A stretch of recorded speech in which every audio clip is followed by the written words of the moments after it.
Hola, amada familia Corandeo. Este es nuestro primer devocional matutino 2024, Verdad para Vivir. Bienvenidos. Oremos, mis hermanos. Bondadoso Dios y Padre nuestro, buenos días y muchas gracias te damos en esta hora. Gracias por tu bondad, gracias por tu infinita misericordia, por tu gran cuidado para con nosotros. Gracias por este día, Señor, que nos concedes, día de gracia, día de bondad, día de misericordias que son nuevas como cada mañana, día de seguir disfrutando de tu inconmensurable amor, día de seguir disfrutando de tu benevolencia, Señor, para con nosotros. Gracias, Dios mío, gracias porque si bien cada día es un buen día para agradecer, que aunque los días sean malos, tú estás ahí con nosotros, Señor. Hoy es un día más especial que todo, Señor. Claro que cada trae momentos especiales para agradecerte, el ver a nuestra familia ahí con nosotros, el saber que están vivos, nuestros familiares, aun cuando sean inconversos, añorando que eso tenga como objetivo que en algún momento, Señor, tú llegues a la vida de ellos para transformarlos y darles esa vida en abundancia que hemos recibido, Señor. Pero hoy, oh Dios de la gloria, es un día que aparte de ser grato por seguir viendo a nuestras familias con nosotros, a nuestros cónyuges, a nuestros hijos, a nuestros padres, Señor, es, es esa oportunidad, ese día que nos has dado para gozarnos, Señor, en ti. Es el día que nos has dado para alegrarnos juntamente con tu pueblo, para reunirnos con tu pueblo, Señor, en armonía, en unanimidad, Señor, y ver cómo tú envías ahí, Señor, sobre tu iglesia, sobre tu pueblo reunido, esa gran bendición, esa vida eterna, esa vida en abundancia, esas bendiciones espirituales, y como junto con tu pueblo crecemos, Señor, crecemos espiritualmente, avanzamos espiritualmente, bendito Dios. Gracias, muchas gracias te damos por Cristo, nuestro Redentor, nuestro Salvador, por quien podemos acercarnos delante de ti para darte el honor, la gloria, la alabanza y toda la exaltación, Señor. El honor sea para ti, la honra sea para ti, porque no es algo, Señor, cada día de nuestra vida no es algo que nos hayamos ganado, no es un día más que hemos nosotros conseguido, que hemos obtenido, que hemos sumado por nuestras buenas acciones, sino simplemente es un día más en tu gracia y misericordia, y el hecho de acercarnos, de podernos acercar delante de tu presencia es gratificante, Señor, para poder crecer en ti, para poder adorarte y también para colocarnos a cuenta, Señor, porque lamentable y vergonzosamente pecamos contra ti, Señor, te ofendemos, hacemos lo indebido delante de tu presencia, Señor, y por eso estamos aquí para pedirte, oh Dios de la gloria, que perdone nuestros pecados, Señor, que toda mala palabra, que toda mala forma de ver, todo lo que hemos escuchado de manera indebida, Señor, todo aquello ante el cual nuestras mentes hayan terminado, Señor, recibiendo imágenes o quedándose en pensamientos, Señor, cualquier tipo de mal sentimiento, de mal deseo, Señor, sea como algo que queremos o algo que deseamos, hemos deseado mal hacia los demás, Señor, todo cualquier sea el pecado, en lo más insignificante, lo más supuestamente silencioso, Señor, perdónanos porque Señor, no hay pecado que no manche, no deje mancha en nuestra vida y que por lo tanto no produzca una ofensa delante de ti, Señor. Que si bien sabemos, como lo hemos dicho en otras ocasiones, hay pecados, Señor, que son leves, que son silenciosos, que no son escandalosos y grotescos y groseros como otros, Señor. Hay pecados que tal vez no producen una gran mancha en nuestra vida, pero al final producen manchas, al final te ofenden y al final es un pecado por el cual, Señor, tú enviaste a morir a tu Hijo. Es un pecado que también fue cargado sobre Cristo, que también, sobre el cual también se desató tu ira, Señor. Así que no hay pecado, Señor, por insignificante que parezca, por el cual, Señor, no debamos venir ante tu presencia a pedirte que nos perdones, a pedirte que nos santifiques, a pedirte que nos limpies de toda esa contaminación, Señor. Por eso aquí estamos también delante de ti, agradeciéndote por mucho, por lo mucho que hay que agradecerte, pero también colocándonos a cuenta contigo, Señor, por lo mucho que tenemos que colocarnos a cuenta, Señor. Santifícanos, límpianos, purifícanos, Dios, y concédenos la gracia, oh Dios de la gloria, de poder estar delante de ti, honrándote, Señor. La gracia de estar delante de ti, oh Dios, descansando y disfrutando de tu maravillosa presencia, de tu perdón, pero no con cinismo, Señor. Jamás guárdanos de tal pecado, Señor, porque en el cinismo no hay perdón, no hay misericordia, no hay gracia, hay realmente una total hipocresía, Señor, y de eso guárdanos, bendito Dios. Líbranos de caer en semejante estado, Señor, porque es deleitoso, Señor, sin duda alguna, saber que tú traes perdón a nuestra vida, pero un perdón, Señor, por causa de pecados contra los cuales debemos estar luchando, debemos permanecer en una vida espiritual, Señor, que lamentablemente por descuidos cedemos a ellos, Señor, terminamos cediendo a esas oportunidades para pecar, pero Dios, que siempre en nosotros haya esa miserableza, esa sensación de suciedad cuando terminemos cediendo a ellos, Señor, para que por ello corramos ante ti, Señor, con urgencia para suplicar ese perdón, y no solamente el perdón ante un reconocimiento de pecados que cualquiera lo puede hacer, sino sobre todo, Dios de la gloria, para suplicar esa fortaleza espiritual para seguir combatiendo contra ellos, Señor, y todo para tu gloria y para tu honra, Señor. En tus manos estamos, a ti, oh Dios, nos encomendamos y te agradecemos por este día, por el devocional que vamos a llevar a cabo, Señor, y por, oh Dios de la gloria, este día en el cual es día de culto, día de adoración pública, día de honra y de exaltación, día de donde tu iglesia se reúne para juntos estar delante de tu maravillosa presencia, ante tu lugar santísimo, tu trono de gracia, juntos crecer espiritualmente, juntos ser fortalecidos, juntos, Señor, adorarte a una como un solo hombre, Señor. Gracias, gracias por este día de gran edificación eclesial. Por Cristo estamos delante de tu presencia. Amén. Junio 2. Encontrará fruto. Y viendo de lejos una higuera con hojas, fue a ver si quizás pudiera hallar algo en ella. Cuando llegó a ella, no encontró más que hojas, porque no era tiempo de higos. Jesús, hablando a la higuera, le dijo: nunca jamás coma nadie fruto de ti. Y sus discípulos le estaban escuchando. Marcos 11, 13, 14. Esta es una narrativa que eriza de dificultades. Lo asombroso de que Jesús maldiga a una higuera aquí es que este es un milagro de destrucción. Todo lo demás que vemos a Jesús haciendo hasta este punto en el Evangelio de Marcos ha sido un milagro de transformación o de restauración, dado que esta es una contradicción completa con las otras acciones de Jesús. Necesitamos profundizar en su significado. En el Antiguo Testamento, tanto la vid como la higuera se usan rutinariamente como metáforas para describir el estado de los israelitas ante Dios. Cuando el buen fruto está creciendo de la vid o del árbol, todo está bien. Cuando el fruto malo o ningún fruto está creciendo, el pueblo de Dios se ha extraviado.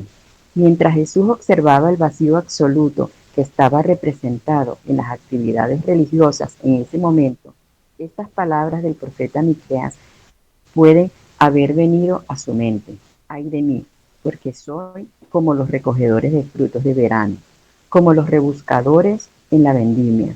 No hay un racimo de uvas que comer, ni higo temprano que tanto deseo.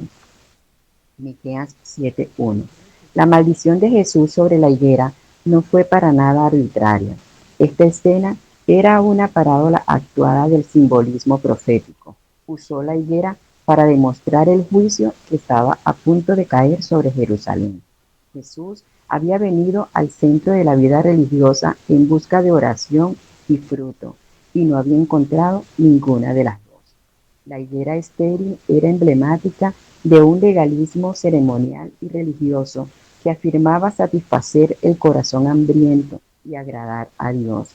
Pero cuando la gente se comprometió con tal religión, no había nada allí que pudiera satisfacer. Y este acto del Hijo Divino muestra que Dios estaba lejos de estar complacido. ¿Tiene esta advertencia profética algún significado para nosotros que vivimos tan lejos de las higueras y templos? Sí, el desafío de dar buen fruto también es para nosotros.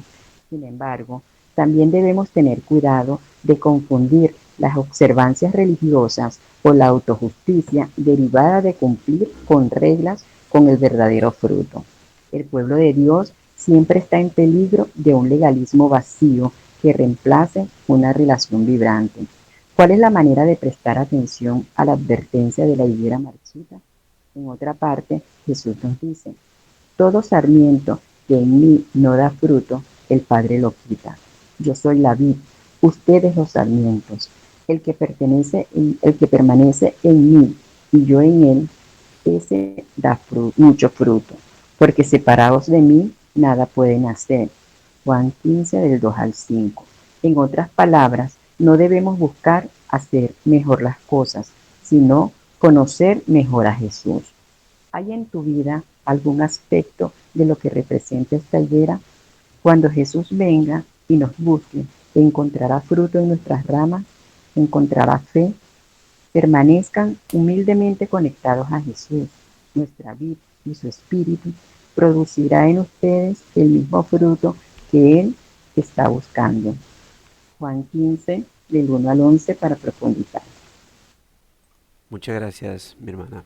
Bueno, ahí tenemos para precisamente para hoy, Día del Señor, tenemos un buen devocional, hermano, para que podamos llegar con una mejor, con una correcta actitud ante la presencia de Dios junto con nuestros hermanos en la fe, ¿no? Un llamado también para que podamos exhortar, podamos compartir acerca de lo que es la fe cristiana, ¿no? Bueno, ahí está el escritor, está recordando o dejando claro, ¿no? Estas paradojas del Señor, que pues que en esta ocasión podemos ver cómo el Señor, en vez de regenerar a través de su palabra poderosa, lo que hace en este caso es destruir, ¿no? Y hay mucha gente que ha buscado como la caída a la persona de Cristo por esta higuera, ¿no? Que Jesús sabía que no era tiempo, que por qué lo hizo, y pues cuando se centran en minuciosos detalles sin contextualizar o sin analizar si hay un contexto en todos estos asuntos de lo que aparece en la Escritura, o de los símbolos del Nuevo Testamento, pues termina cayendo, lo voy a decir así, de manera ridícula en ataques que no tienen sentido, ¿sí? Entonces, todo símbolo en el Nuevo Testamento, toda simbología, toda fraseología que aparece con esa inclinación simbólica, hermano, todo eso está en el Antiguo Testamento. Hay gente, por ejemplo, que quiere buscar la simbología del Apocalipsis, quiere buscarla en libros que otros se han inventado por ahí, y quieren buscarla en eventos, cuando toda simbología, por ejemplo, del Apocalipsis, uno la encuentra en el Antiguo Testamento, y hay que conocer el Antiguo Testamento para entender por qué se está usando esa simbología en particular. Y en este caso, el hecho de que el Señor esté usando la vid de esta manera, usando una higuera, más bien una higuera, no es una frase extraña, no está usando como no se enloqueció, como que tiene un mal día, así como cuando uno pecaminosa, bueno, yo no lo hago, o uno ve en el escenario de que gente que llega del trabajo y, y con un mal día entonces va golpeando la puerta, va pateando cosas, y si tienen un perrito, un gato y ese día están de mal genio, van pateando así al perro, al gato, lo que sea.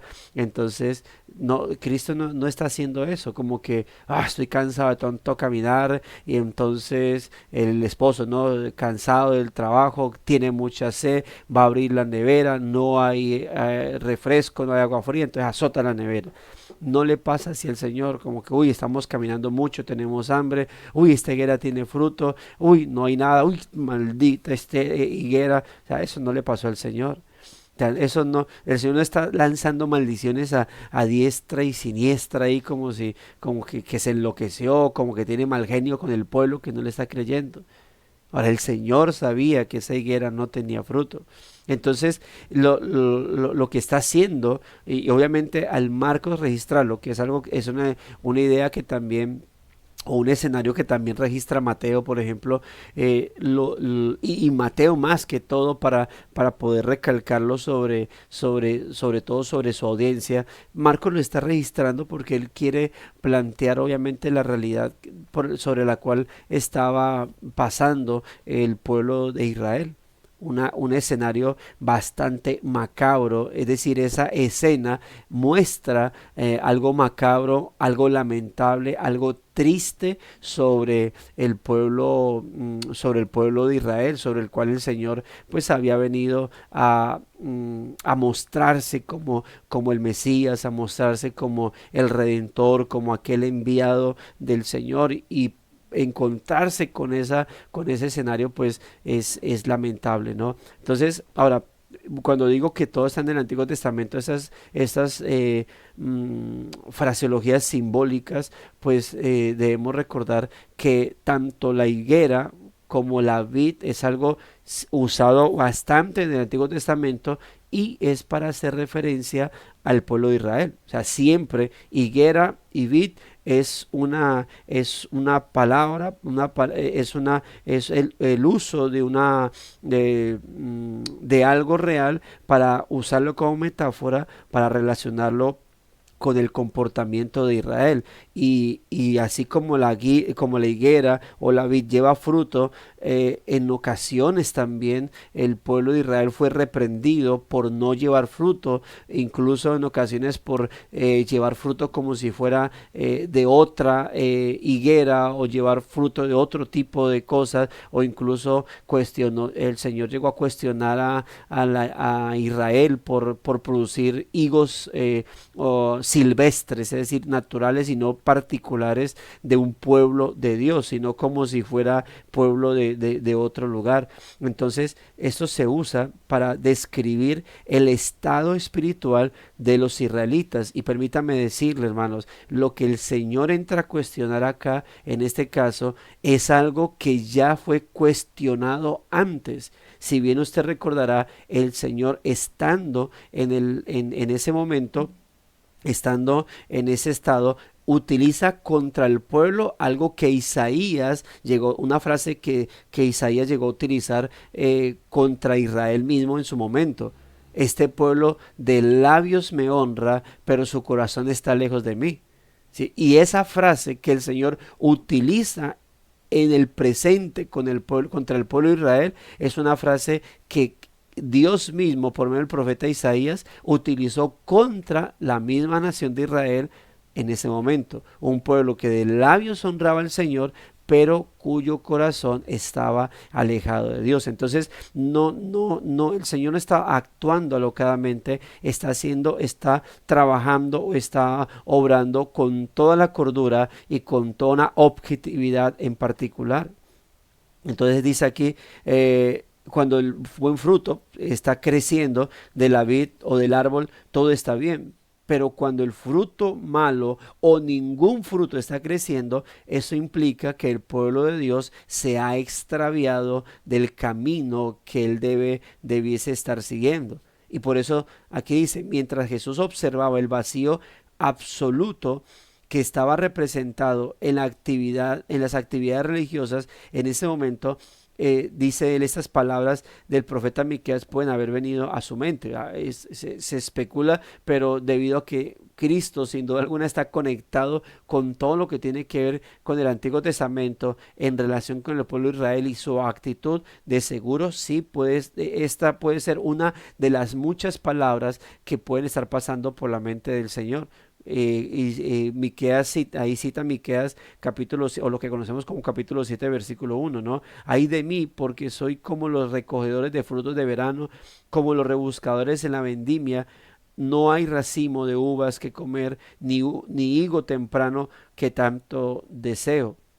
Note que es similar, o sea, no hay fruto en la vid, no hay fruto en la higuera y no hay nada y es tiempo de recogerlo, pero así está el Señor, así está el Señor. Y eso que está haciendo, obviamente, tiene una actitud representativa. La maldición de Jesús sobre la higuera no fue para nada arbitraria, no fue una loquera del Señor como alguien pudiese decir. Esa escena era una parábola actuada de simbolismo profético. Es lo que pudiésemos decir, el Señor en ese momento lo que está llevando a cabo es una indirecta para el pueblo de Israel. Está mandando, está lanzando una indirecta, pero muy directa, porque no es que el Señor dijera verdades al pueblo de Israel a través de frases. En muchas ocasiones se fue directo hacia ellos, pero usaba estas fraseologías porque de alguna manera el pueblo entendía lo que estaba pasando. O sea, para ellos la higuera no era algo raro, o sea, no era una matica que surgió por ahí de la nada, que alguien por ahí dijo, me gusta la higuera y la sembré. No, la higuera era muy reconocida. Y la higuera era un lenguaje que si veían una higuera, de seguro pudiesen ver esa higuera y recordar recordar algún escenario o alguna profecía contra o a favor del pueblo de Israel. O sea, la vid era algo representativo, la vid y la higuera era algo que conectaba la mente de los israelitas con el pueblo, con ellos mismos, porque muchas veces Dios los comparó con la higuera o con la vid, así que no era extraño. El hecho de que el Señor maldijera la higuera, de seguro pudiesen ellos pensar, uy, eso ocurrió muchas veces en el antiguo pacto o en los profetas, llegó a pasar eso. El Señor refiriéndose a la higuera, de seguro los puede llevar a pensar muchas cosas, les puede llegar a rebobinar su mente, a pensar en muchas palabras que se lanzaron en el antiguo pacto o en los profetas respecto al pueblo de Israel. Y eso es lo que está pasando en este momento. Entonces, usó la higuera para demostrar el juicio que estaba a punto de caer sobre Jerusalén. Jesús había venido al centro de la vida religiosa, Jerusalén, en busca de oración y fruto, y no había encontrado ninguna de las dos. La higuera estéril era emblemática de un legalismo ceremonial y religioso que afirmaba satisfacer el corazón hambriento y agradar a Dios, pero cuando la gente se comprometió con tal religión, no había nada allí que pudiera satisfacer. Y este acto, y este acto del Hijo Divino muestra que Dios estaba lejos de estar complacido. O sea, por ello es intencional dentro de la narrativa de Marcos, note esto, es intencional que después de esta narrativa, si usted está ahí en su Biblia, se va a notar que luego esta narrativa, ¿cuál escenario viene? Y el escenario que viene, ¿cuál es? Es la de Jesús en el templo. Ahora, recordemos que el templo, que simbolizaba la presencia de Dios en medio del pueblo. Por lo tanto, el templo era algo muy preciado, entre comillas, para el pueblo de Israel, porque el templo era Dios en medio de ellos. Eso era el templo. El templo era algo sagrado. El templo era ¿cómo se dice? Bueno, algo preciado para ellos, pero lamentablemente el templo se había convertido como en una insignia nacional más que algo de algo sagrado, más que algo sacro, más que algo realmente digno de admiración y de reverencia. El templo se había convertido más que como en una insignia nacional. Aquí en el Espinal, a la entrada de, ¿cómo se dice? De parte del sur, hay una glorieta, y en la glorieta hay una tambora, ¿sí? Un tambor grande, pues, y por eso él está ahí, porque es como la insignia del pueblo de la ciudad, ¿sí? Pero nadie está adorando la insignia, nadie va hasta allá a hacerle un templo alrededor, es simplemente eso, una insignia. ¿Sí? Ni va ni viene, sí, la tambora, no es en la tambora, es en la tambora, por eso, pero no es de adoración. El templo se convirtió en eso, simplemente en una insignia nacional, y por eso la narrativa después de la higuera, de la maldición de la higuera, que tenía mucha hoja, pero nada de frutos, y si había mucha hoja implicaba que o los frutos, los higos estaban ya ahí presentes, ¿verdad? O estaban cayéndose. En realidad esto era una higuera que alardeaba de mucha hoja, pero de poco, o más bien en este caso, nada de fruto. ¿Qué viene? ¿Cuál es el escenario siguiente? Cristo llega a Jerusalén, al templo, y se encuentra con más bien una mercadería de cosas. La escena del templo revela la verdadera o el verdadero estado espiritual del pueblo de Israel. Materialistas, ávaros, ladrones, gente sin discernimiento espiritual, porque en eso se ha convertido. Ya cuando se profundiza en la historia, en relatos históricos, uno se encuentra con que dentro del sacerdocio incluso había el sumo sacerdote, creo que Sanas tenía un venta de corderos y toda esa cuestión, como finca, podríamos decir, donde criaban corderos y eran para la venta de todo ese tipo de cosas. Y el Señor, cuando llega al pueblo, es donde viene el escenario donde Él tumba las mesas y saca a los vendedores, porque era algún escenario como algo así como venga, le tengo la palomita para los sacrificios, ¿qué está buscando para su redención? Paloma, cordero, buey, yo se lo tengo, esto y lo otro. Eso era una galería, así como una galería o una plaza de mercado donde todo el mundo está gritando qué es lo que necesita para su momento devocional, para ponerse a cuenta con el Señor. Y esto nos debe recordar ese escenario que creo que el que más lo pinta de esa manera es Isaías. Isaías profetiza a Israel del norte y profetiza a Israel del sur también. Y eso era. Isaías muestra un Dios ofendido, un Dios que, aunque Él mismo es el que ordena guardar el día de reposo, es un Dios que les está diciendo: no quiero sus días de reposo, ya los detesto. No quiero sus sacrificios, no me siento complacido con sus holocaustos, sus ayunos ya no nada de lo que este pueblo ofrecía espiritualmente, como religión, el Señor lo quería. Así mismo, así tal cual.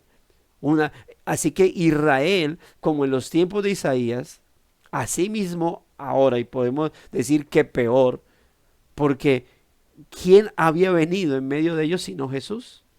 El Hijo de Dios, el Mesías profetizado, estaba en medio de ellos, y ellos no lo habían percibido. Era un pueblo que estaba rodeado de líderes malvados, ávaros, codiciosos, materialistas, ladrones. Porque el Señor claramente que les dice: el templo es casa de Dios y ustedes la han convertido en cueva de ladrones. Eran ávaros, materialistas, codiciosos. Y aparte de eso, un pueblo donde nadie, como que parecía que nadie entendía nada. Era normal, era normal. Necesito una paloma, necesito esto, necesito lo otro, y lo voy entregando ahí y ya, listo, estoy bien. y en eso se va a convertir. Así que note entonces que al observar el escenario de la higuera y luego el escenario del templo, el templo complementa y da respuesta a por qué el escenario de la higuera, primero, no es una pelea de Jesús con una mata, es el Señor lanzando una indirecta contra el pueblo de Israel. Es decir, el Señor en ese momento está diciendo, está desatando un juicio sobre Jerusalén. Eso es lo que está haciendo. Está desatando, está profetizando un juicio sobre la nación de Israel, de Judá. Y eso se corrobora como diciendo, ¿por qué estás desatando, profetizando juicio sobre Jerusalén? Venga, les muestro. Y viene el escenario del templo. Ellos no están adorando, ellos no están elevando adoración al Señor. Ellos han convertido la religión judía en una mercadería, en algo externo, en hipocresía. Así que ese escenario de la higuera es corroborado, respaldado por el escenario del templo. Así que note entonces, ellos supuestamente dice la higuera estéril era emblemática entonces de un legalismo que ceremonial y religioso que afirmaba satisfacer el corazón hambriento. Es decir, activismo había, a diferencia de tiempos donde los reyes cerraban el templo y no había nada de vida espiritual, porque no sé si el rol sacerdotal se limitaba, quedaba bloqueado, ¿sí? Y los que querían tener vida espiritual era solamente ahí en su intimidad con el Señor. En este caso, sí, todo estaba abierto. Había templo, habían sacrificios, habían dos sacerdotes, el que colocaba el pueblo, el que colocaba el imperio romano. Hasta dos sacerdotes, sumos sacerdotes tenían. Había todo estaba ahí, presente. Pero todo era una apariencia. Todo era puro bagazo, todo era pura neblina, todo era apariencia, mera apariencia. Supuestamente estaban agradando al Señor, pero no había nada ahí que pudiese satisfacer. Cristo estaba, el ungido del Señor, el Mesías había llegado y ellos simplemente lo tomaron como simplemente alguien que venía a dañarles el negocio. Cuando se narra el templo, la escena del templo, Jesús volcando las mesas y hablando fuertemente, dice que le tenían miedo y querían matarlo. Ahí estaba su vida espiritual. Es decir, su escenario, el citar, cuando Cristo dice, en mi casa de oración es llamada, y ustedes la han usado, la han terminado, la han convertido en cueva de ladrones, también está citando palabras del Antiguo Testamento. Y ellos, en vez de sentirse compungidos, en vez de sentirse confrontados con eso y decir voy a arrepentimiento, les da rabia y quieren matarlo. Así estaba Israel espiritualmente. Así que no fue arbitrario el que el Señor a través de una higuera lanzara una profecía contra lo que pasaría en Jerusalén. Ahora, pudiésemos decir que ese escenario viene en el año 70, cuando Jesús va camino al Calvario y las mujeres están llorando por él. Jesús, ¿qué les dice? No lloren por mí, lloren por ustedes y por los hijos, por sus hijos, por lo que va a venir, por lo que le va a pasar. Bueno, Cristo ya en otra ocasión les había dicho, de esto no va a quedar piedra sobre piedra. Ahora, note lo que dice. ¿Tiene esta advertencia profética algún significado para nosotros que vivimos tan lejos de las higueras y templos? Yo no, en realidad, poco recuerdo, porque la higuera la conozco porque la he visto, ¿no? La vid sí la he visto. Aquí un hermano, bueno, ya no lo tiene. Cuando recién llegué al Espinal, tenía dentro de su casa me hace acordar en este momento, él tenía una mata, una vid, ¿sí? Y a veces nos compartía sus racimitos. Y me contaba que la otra vez pastores llegaban y decían, hermano, la vid es una planta bíblica, por lo tanto su casa está bajo bendición. Y hace poco el hermano la cortó porque ya como que no estaba produciendo frutos. Y entonces me acordé de eso y le dije, hermano, perdiste la bendición del Señor. Pero por lo que le habían dicho otros pastores, ¿no? Entonces, pero la higuera la conozco por fotos así, por imágenes que uno busca para saber a qué se está refiriendo el Señor o qué es una higuera. Eh, pero, pero y pues obviamente no tenemos el tema de templo ni nada de esa cuestión, ya porque sabemos que nosotros somos templo del Señor. Ahora, el desafío, ¿cuál es esa advertencia? ¿Cuál es el significado? Bueno, tenemos el desafío de dar buen fruto, también el desafío de dar buen fruto también es para nosotros. Sin embargo, también debemos tener cuidado de, hermanos, no de confundir, o escuche esto, las observancias religiosas o la autojusticia derivada de cumplir con reglas, con el verdadero fruto. Debemos cuidarnos de eso, porque el pueblo de Dios, nosotros como iglesia, siempre está en peligro de un legalismo vacío que reemplace una relación vibrante. Hay una frase, yo la he explicado acá, que no estoy de acuerdo con ella, de Cristo no es religión, Cristo es relación. No, yo más bien creo que el cristianismo no es religiosidad. El cristianismo es una religión que, como su palabra o la etimología de su palabra lo indica, nos relaciona con Dios. Cuando el cristianismo no es una religión que me relaciona con el Cristo, entonces el cristianismo está siendo mal llevado y eso ya es religiosidad. ¿Sí? Religiosidad ya es más bien el conjunto de acciones religiosas o de conjunto de actos religiosos que simplemente son externos y no tienen vida espiritual. Y eso ya es religiosidad, pero el cristianismo es una religión que nos relaciona con el Señor. Eso de cristianismo no es religión, o Cristo no es religión, es relación. Eso ya es espiritualismo más bien. Buscar frases sin sentido. Sobre todo porque la Biblia nos habla de que el cristianismo es una religión, debe ser una religión verdadera, pura y sin mácula. Entonces, pero note lo que acabamos de mencionar, ¿no? El pueblo de Dios siempre está en peligro de un legalismo vacío que reemplace una relación vibrante. Ahora, hay que decir esto, hermano, hay una delgada línea, entre la devoción espiritual y la hipocresía. O sea, y podéis añadir la hipocresía espiritual, ¿no? O la hipocresía religiosa, porque es muy fácil llegar a una iglesia, congregarse, ¿verdad? Es muy fácil congregarse y ya creer que se está bien, ya creer que porque hago parte de una iglesia o incluso porque estoy en el servicio de una iglesia, ya estoy bien, ya cumplí todo. Pero yo puedo estar congregándome, yo puedo ser pastor y estar predicando. Usted puede ser de un grupo de algún sector de la iglesia, escuela dominical, el tema de los cantos y los himnos, del que dirige la oración, dirección de culto, ser del grupo de Ujieres, y usted estar practicando una hipocresía religiosa, no estar conectando eso con una devoción espiritual y simplemente estar llevando eso de manera externa. ¿Cuál es la manera de prestar atención a la advertencia de la higuera marchita?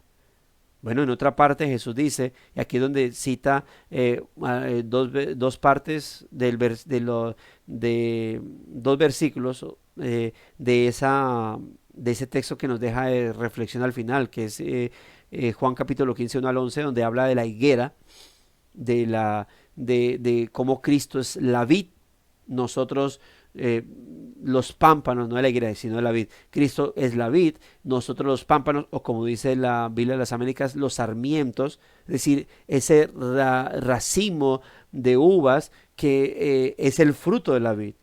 Y dice que todo pámpano que no lleva fruto, pues será desechado. Pero para que el pámpano, que es el fruto o el sarmiento que va a producir las uvitas, produzca fruto, pues lo que debe hacer es estar adherido a la vid. Y es en la lógica es cierto, este es el árbol, ¿verdad? Y de cada rama de la vid, pues van surgiendo como los racimitos, los sarmientos, y esos sarmientos van produciendo las uvitas. Pero para que la uvita surja, pues debe estar pegada, surge del sarmiento. Y para que el sarmiento o el pámpano produzca fruto, debe estar pegado a la vid. Si yo arranco ese sarmiento, ese pámpano, lo arranco y lo coloco en una mesa y empiezo a mirar a ver, le pongo una cámara para que pueda mirar el tiempo de producir las uvitas, pues ¿qué va a pasar? Nada, porque es quien alimenta el sarmiento o el pámpano para que produzca las uvitas y se forme el racimito de uvas, pues debe estar adherido a la vid que le va a llenar de todos los nutrientes para que lo haga. Y es lo que dice el Señor en Juan capítulo 15, separados de mí nada podéis hacer. Dice, voy a citar el texto de Juan capítulo 15, voy a leer algunos versículos. Dice, no, voy a leer versículos 5 y 6. Bueno, del 4 al 6. Dice, permaneced en mí y yo en vosotros, como el pámpano no puede llevar fruto por sí mismo si no permanece en la vid, así tampoco vosotros si no permanecéis en mí.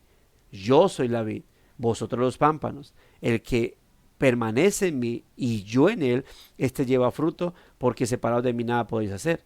El que en mí no permanece será echado fuera como pámpano y se secará, y lo recogen y lo echan en el fuego y arde. Ahora, esto, hermano, siempre hay gente que se confunde, lamentablemente, pero es la responsabilidad cristiana. Cristo en el capítulo 10 ha dicho cosas como esta: nada los arrebatará de mi mano, nada los arrebatará de la mano de mi Padre, ¿sí? Pero note que aquí está diciendo, el que permanece en mí y yo en él, lleva fruto. El que en mí no permanece, no lleva fruto. Dice, pero ¿cómo así que el que en mí no me permanece? Pero es como si dependiera de mí la salvación. No, sí y no, ¿sí? O sea, ahí parece que depende de mi devoción si yo estoy bien con el Señor, pero como lo hemos expresado en otras ocasiones, hermano, una consecuencia de realmente estar sostenido por la mano del Señor es que tú estás en Cristo. ¿Sí? Un resultado de que realmente mi vida ha sido alcanzada por la gracia divina, de que soy nacido de nuevo, de que la gracia está sobre mí, es que permanezco en Él, es que estoy aferrado a Él. ¿Y qué pasa si me desprendo de Él? Bueno, si te desprendes de Él, pues eso implica una pérdida para tu vida. Pero realmente, permíteme decirle esto, es que quien está realmente en Cristo no se va a desprender de Él. Y quien ha profesado cristianismo y luego lo ha negado, no es un asunto de que él estuvo en la presencia del Señor, él fue nacido de nuevo y ya no es nacido de nuevo, él fue salvo y ya no es salvo. No, realmente quien profesa cristianismo y se aleja del cristianismo y pues nunca estuvo en él.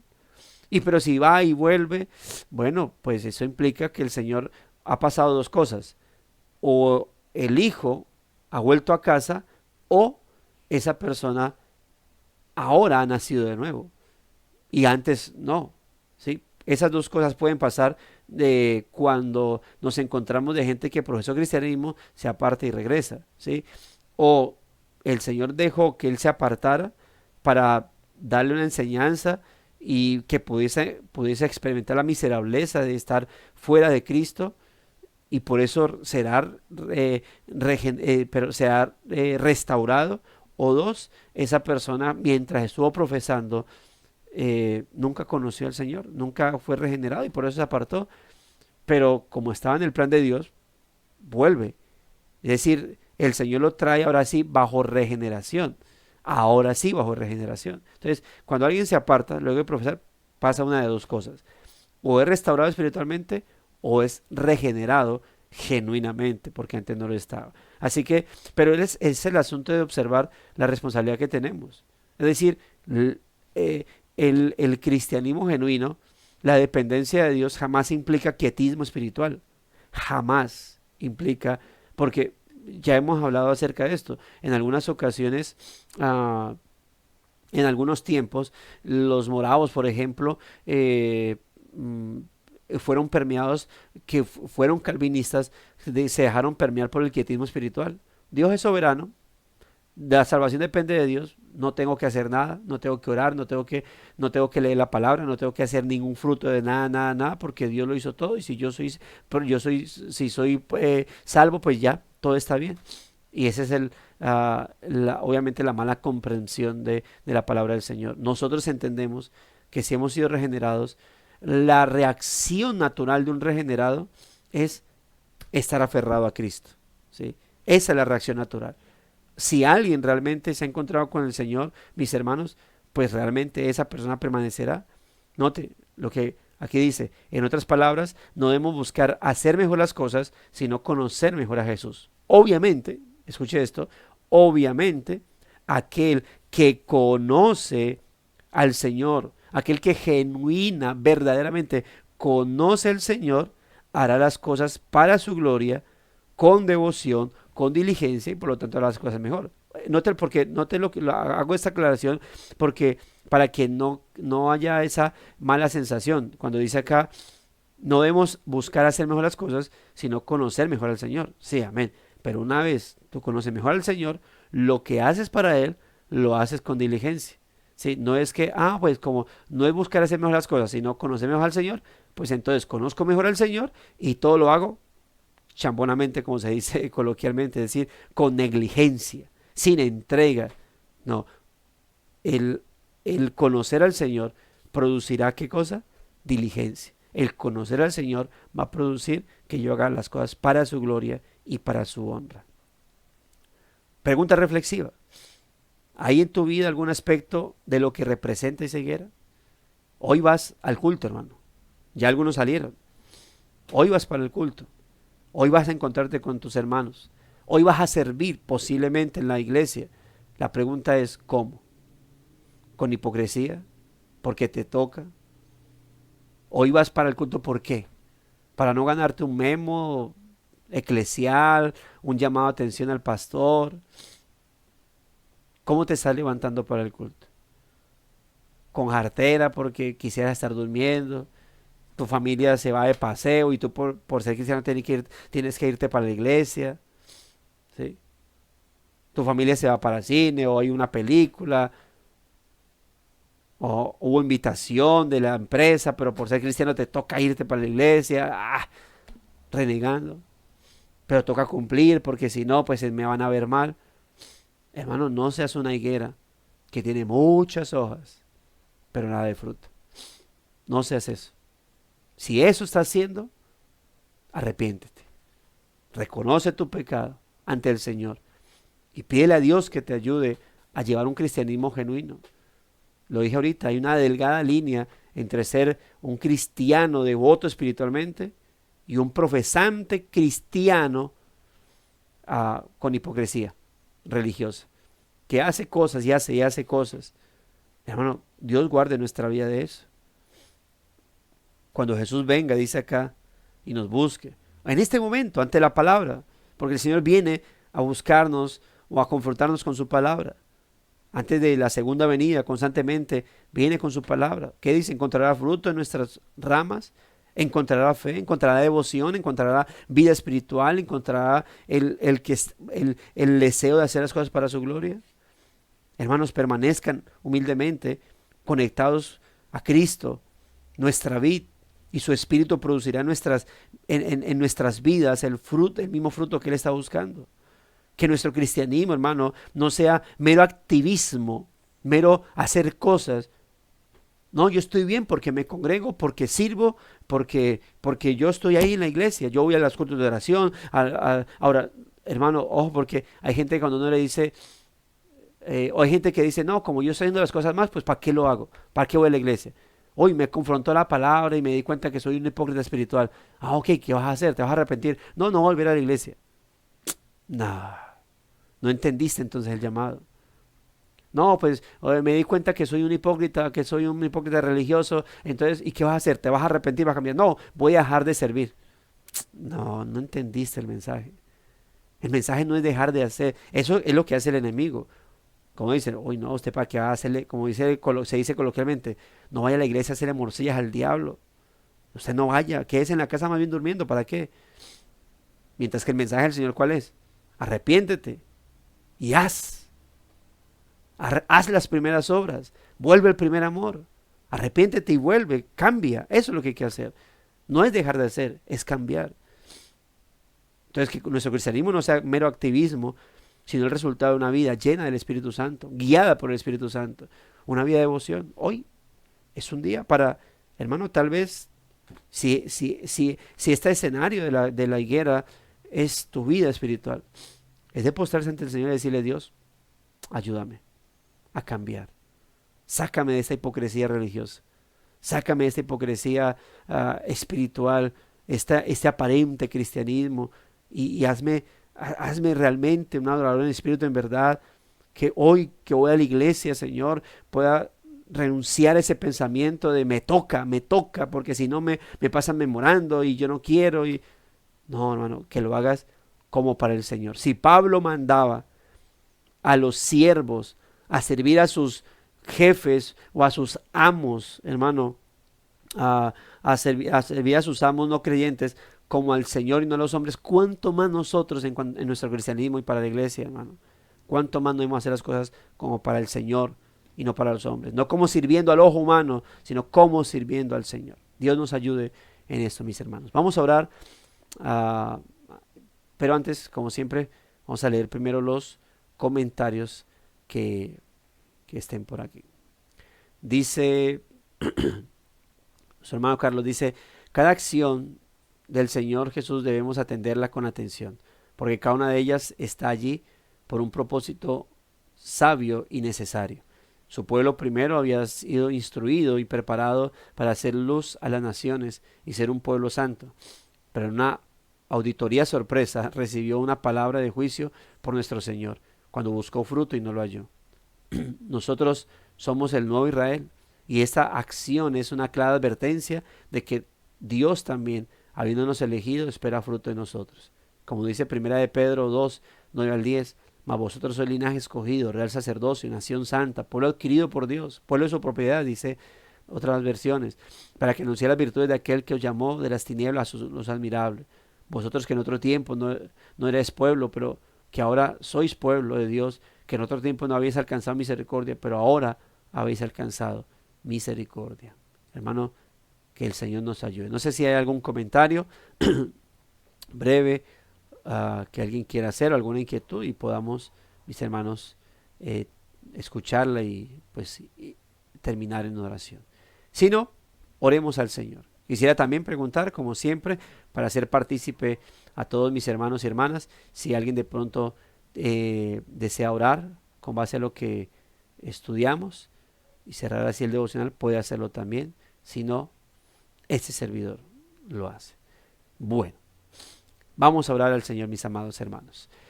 Bondadoso Dios y Padre nuestro, gracias, Señor, por esta palabra que realmente confronta, amonesta, Señor.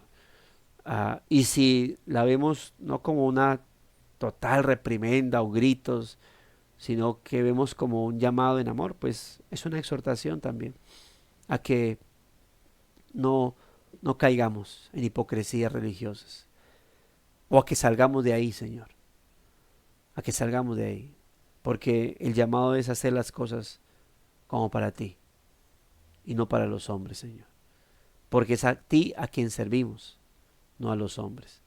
Y por eso aquí estamos, Señor.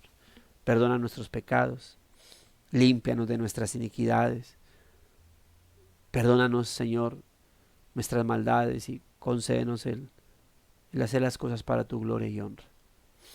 Perdónanos, Señor, si hemos dejado nuestra devoción espiritual y terminamos, Señor, en esos estados deprimentes, haciendo las cosas por mero activismo, por mera apariencia, solamente como para que no digan nada malo de mí, sin pensar en que para quien debemos hacer las cosas primeramente es para ti, Señor. Es para ti y solo y únicamente para ti. Ayúdanos, Dios. Ten misericordia. Perdona nuestros pecados, perdona nuestros malos comportamientos, nuestra hipocresía religiosa, si en eso hemos caído.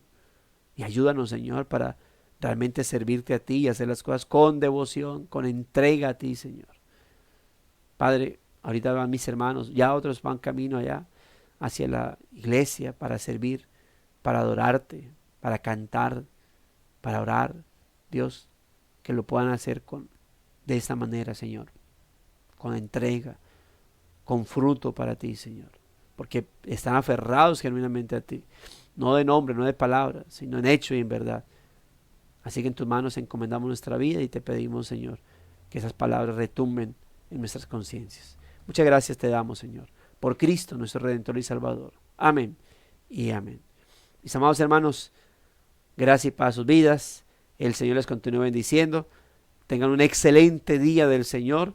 Adoren a Dios con espíritu y en verdad. En espíritu y en verdad, mis hermanos. Bendiciones. Amén, hermano. Gracias, muchas Un gran abrazo. bendiciones, hermano. Amén, amén.